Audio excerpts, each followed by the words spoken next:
namin ni Brother Freddy, no? Yung pag-atulot ko, nagsalita na ako isang beses, tama na muna yun, huwag nang pabalik-balik. Yun, kung ayaw nilang tumigil, wala sila sa buhay nila. Tulad yung kay na Juris, nasabi ko na gusto ko sabihin eh. Sana namin nila yon. Hello, Brother Jack, magandang gabi sa'yo. Hello, Kuyang Jax. Ganun naman sa atin, Dad, eh. Pagkatapos natin ng hanggang doon na lang. No, it's up to you kung magtutuloy-tuloy sila, di ba? It's up to them. Eh, hindi sa akin, nasabi ko na yung dapat ko sabihin, bakit nga pero hindi sila tumigil, eh, anong gagawin ko pa?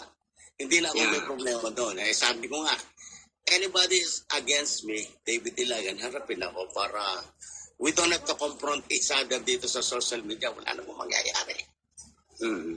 Di para lang kayong panis na laway. Mas maganda personal, puntahan ninyo ako.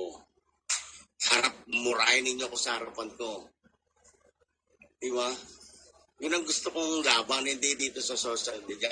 Social media is, the appearances, wala kayong mukha. Take ang pangalan nyo. Tapos, iyak na iyak kayo pag may sinabi ako. O, di ba yung mga taga-Pulilan, Bulacan? Di ba?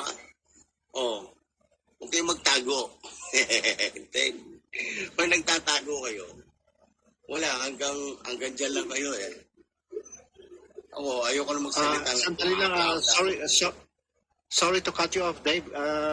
Tumawag yung boss ko. Pupunta lang ako sa trabaho. Hopefully, sige. makaka-uwi rin ako. Okay. Sige, brother. Thank you. Okay, bye for now. Yun. O, diba, General Win?